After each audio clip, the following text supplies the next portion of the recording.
Salutations la populace, aujourd'hui on se retrouve pour une nouvelle vidéo review parce qu'on va parler de What If saison 3 et du coup moi j'ai pas pu suivre parce que voilà il y a eu les fêtes et tout.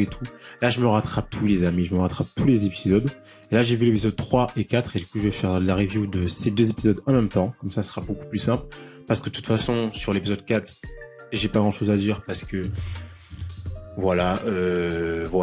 Et l'épisode 3, il était cool, mais j'ai pas non plus grand chose à dire, donc je me suis dit pourquoi pas condenser ces deux-là et faire une petite vidéo. Ce sera plus simple. Donc, on se retrouve pour cette saison 3 de What If. Donc, saison 3 qui a commencé depuis lundi. On est le combien? Depuis lundi, je crois bien. Aujourd'hui, on est vendredi, à l'heure où je tourne cette vidéo. Et moi, le premier épisode, je l'ai trouvé plutôt cool. Donc, c'était avec les mechas, Hulk, etc. Et le deuxième, moyen. Même s'il y avait des choses intéressantes, avec notamment les Eternals. Quand enfin, on les voyait, notamment. Donc, ça, c'était cool. Enfin, on voyait un des Eternals. Et on voyait aussi Arishem, donc les Célestes, tout ça. Donc, ça, c'était cool. Même si je trouvais pas la manière d'aborder ce sujet sympa, parce que j'aurais fait ça différemment, moi perso. Agatha et Kingo ensemble qui font une comédie musicale. J'aurais vu ça fait de manière différente. Mais voilà. Et ensuite, maintenant, l'épisode 3 qui est sur le Soldat de l'hiver et Red Guardians. Donc du coup, l'épisode c'est que carrément Red Guardians, s'il arrêtait, en fait c'est ça, c'est s'il arrêtait le Soldat de l'hiver. Lors de sa mission, il est censé tuer Howard Stark. Et du coup, après, à partir de ce moment-là, il y a tout le cheminement entre la fuite, parce que du coup, vu qu'il y a eu un témoin, Howard Stark et tout, il est encore vivant. Et du coup, la police américaine qui à la tête de cette police, Monsieur Bill Foster, qui est notamment un des chercheurs de Hank Pym, enfin de l'industrie Pym, du coup qui a les particules Pym. Du coup ça c'est cool, on voit quand même des choses intéressantes puisqu'on voit le côté où il peut grandir, il peut se rétrécir, comme Hank Pym du coup. Et ça c'était plutôt cool. On a surtout vu le fait qu'il pouvait grandir pas trop quand il s'est rétréci. Et du coup ils partent à la recherche du Soldat à l'hiver et de Red Guardian du coup qui forment le duo dans cet épisode et qui fuit à travers les États-Unis, qui vont à Las Vegas et tout, qui fuit quoi tout simplement. Alors moi l'épisode je l'ai plutôt bien aimé. On va partir en mode de réaction rapide. Hop. L'épisode dans sa globalité je l'ai plutôt bien aimé en soi, même si je reste un peu sur ma faim parce que je m'attendais à mieux, parce qu'en fait c'est trop, dans le sens où c'est trop simple, en mode ok il empêche de tuer Howard Stark et pas après ils doivent fuir parce que maintenant on sait que c'est eux, il y a une recherche qui est faite par la police pour trouver qui sont les criminels du coup qui ont voulu tuer Howard Stark pour le faire taire ou nanana. Du coup forcément il y a une procédure etc. Du coup ils sont recherchés, ils sont trouvés, ils fuient, on les suit, on essaie de les retrouver et à la fin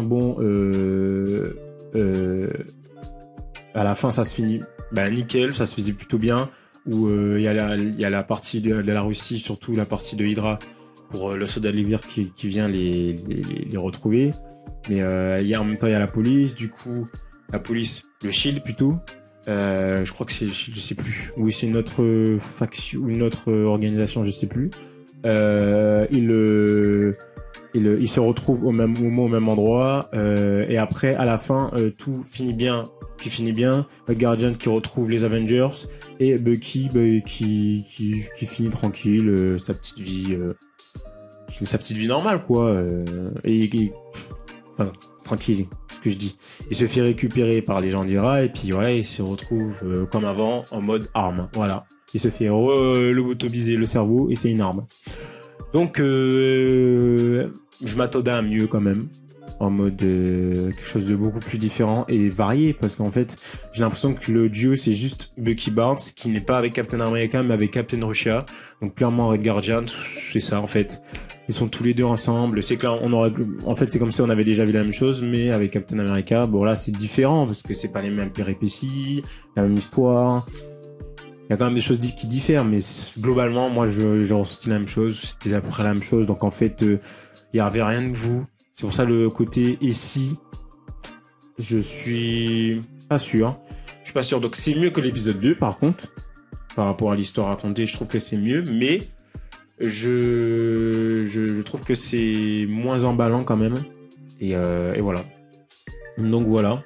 Perin Guardians, bon, moi c'est pas un personnage que j'affectionne particulièrement, donc je t'avoue, il est un peu pas chiant, mais il fait beaucoup. C'est vraiment le côté humour, qui balance des blagues et tout. C'est vraiment tout l'inverse de Steve Rogers, où lui c'est le mec bien sérieux, bien baraqué, qui est droit dans ses bottes et tout. Mais il y a quand même un petit parallèle, donc c'est quand même assez marrant. En fait, j'ai l'impression qu'ils ont voulu donner dans cet épisode une finalité. Enfin, ils ont voulu redonner le comment dire, redécorer le personnage par rapport à ce qu'on a vu vite fait dans Black Widow. Parce qu'en fait, on n'a rien vu de Ray Guardians, on sait rien. Ce personnage, enfin, on sait voilà, que c'était le soldat d'hiver, le super soldat de la Russie. Mais voilà, c'est tout, quoi. On n'a pas eu de poupée sur lui. On a bien avant, enfin dans la phase 1, phase 2, on n'a jamais parlé de ce perso. Enfin même la phase 3, donc j'ai l'impression qu'ils ont voulu lui redonner son importance, l'importance qu'il avait à l'époque, du coup, et lui rendre hommage. Moi, c'est ce que j'ai senti par rapport à cet épisode. Donc par rapport à ça, je trouve ça plutôt sympa, plutôt cool. Donc voilà.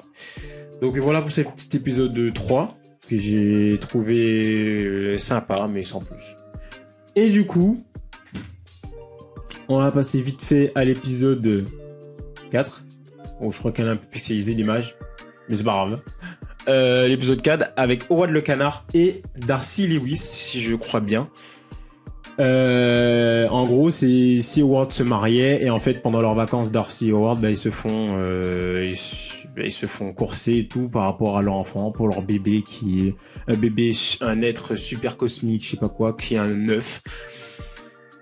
Ouais. Je sais pas. Franchement, non. Moi, Osef, mais vraiment, Osef, quoi. Il y a des trucs cool quand même dans l'épisode. Il y a des trucs marrants. On voit Thanos et tout. En mode, quand il arrive, il a cru que c'est les pierres, alors qu'en fait, c'est un œuf. Même lui, il dit, vous m'avez fait venir pour ça. Comme vous voyez, au fond, on voit, pour ceux qui ont vu Thor, on voit Zeus joué par Russell Crowe dans Thor, qui est toujours aussi pareil, aussi débile, même à un moment il dit moi je suis désolé mais j'ai une orgie, donc c'est pas que j'ai pas que ça à faire, mais non, c'est en fait le personnage, il est déjà éclaté, il le rend encore plus dégueulasse, encore plus éclaté. En fait, normal, ils assument. Laissez-le là-bas, ne le faites plus revenir dans le MCU, s'il vous plaît, on veut plus voir ce Zeus, s'il vous plaît. Bref, en gros c'est ça, ils se font courser par carrément toute la galaxie pour leur œuf. Parce que soi-disant leur œuf c'est un être cosmique hyper puissant. D'ailleurs à la fin de l'épisode l'œuf il est clos. Et du coup on voit que c'est un personnage qui s'appelle Birdie, je sais plus quoi. J'ai pas recherché, il y a un personnage de comic qui s'appelle Birdie, mais je pense pas que c'est le même. Donc c'est un perso oui, désolé, j'ai pas dit spoiler, mais de toute façon, vous regardez un épisode, vous regardez ma vidéo où je parle de What If et je parle des épisodes, forcément je vais spoiler, c'est tout à fait normal. Donc je ne vous le dis même pas, ça ne sert à rien. De toute façon, il y aura des spoilers et il y en a. Allez, on est reparti. Ce personnage là qui est l'enfant qui s'appelle Birdie, qui est bleu, qui a ici des trucs bleus, qui est visiblement hyper puissant, hyper cheaté. Elle a aussi sur le front, elle a une espèce de petite étoile. Ça me fait penser à Raven, personnage chez DC, chez Teen Titans. Donc je sais pas c'est qui ce perso, mais en tout cas, visiblement elle a l'air cheatée. Parce qu'à un moment, ils sont dos au mur et c'est comme s'ils faisaient une prière où il y a tout le monde qui leur court après et puis ils sont là, ils savent plus quoi faire. Et là, l'œuf, il chante. C'est même une prière, il chante carrément, il chante cette musique là. Putain, c'est quoi la musique? Elle est trop drôle. Il chante cette musique là. L'œuf rentre en lévitation avec lumière jaune et puis carrément avec un bouclier. Il défonce tout le monde avec des éclairs. Enfin bref, ça n'a aucun sens, aucun fucking sens. C'est pas possible. Bref, c'est quand même, ça reste quand même marrant, parce que bon, tu te dis, ça, c'est complètement improbable. Howard le Canard qui a un enfant avec Darcy Lewis, c'est un œuf, ils se font courser par toute la galaxie pour l'œuf, parce que soi-disant, c'est un truc, il a des attributs, cosmiques, il est infiniment puissant, mais c'est, là, pour le coup, c'est vraiment, et si, Howard le Canard s'était marié, et voilà, il avait créé sa petite famille, et cet enfant qu'ils ont eu était un enfant puissant. Qu'est-ce que ça aurait donné? Pourquoi pas? Mais moi, je trouve que non. Il y a mieux à faire. Je suis désolé. C'est pas possible. Howard le Canard qu'un enfant avec Darcy Lewis. Mais rien que ça, c'est pas possible. Ça n'a aucun sens. Et puis sans parler tous les fours à corps que déjà ils sont dans la glace, ils ont même pas froid, déjà ça. Il y a énormément de fours à corps. Enfin bref, après c'est une série animée, hein, on va pas se mentir. Enfin bref, il y a tellement de trucs, ça n'a aucun sens. Ça c'est cool parce qu'on a revu aussi Loki en mode viande des glaces avec son père et tout, mais il s'est tourné tellement d'une manière comique qu'en fait il y a même pas le truc il y a même pas la crédibilité de la chose où c'est le roi des glaces, où Loki, voilà, c'est le roi des glaces par rapport à sa famille et tout. C'est tellement tourné de manière comique que ça n'a aucun sens, et la crédibilité n'existe pas. Voilà. C'est drôle, juste pour être drôle. Et encore, des fois, à des moments, c'est même pas drôle. Donc, voilà. Cet épisode 4, j'ai pas trop aimé, mais par rapport à ça. Il était marrant sur le coup, mais quand tu regardes par rapport à l'histoire, ce que ça raconte, franchement, Osef, quoi. Non, voilà, c'est tout. Donc voilà, moi, les amis, ce que j'ai pensé de ces 2 épisodes qui ont suivi. Là, je me rematais l'épisode 5 et l'épisode 6, parce que j'ai vu que, du coup, aujourd'hui, il y a l'épisode 6. Ouais, parce que je suis en retard, ouais. D'ici là, on se retrouve pour de prochaines vidéos. N'hésitez pas à partager, à liker si ça vous fait plaisir, à vous abonner aussi. Merci beaucoup pour ça, parce que j'ai vu qu'on est passé quand même depuis une semaine à un peu plus de 15 abonnés. Donc c'est pas grand chose, mais moi rien que ça je suis super content.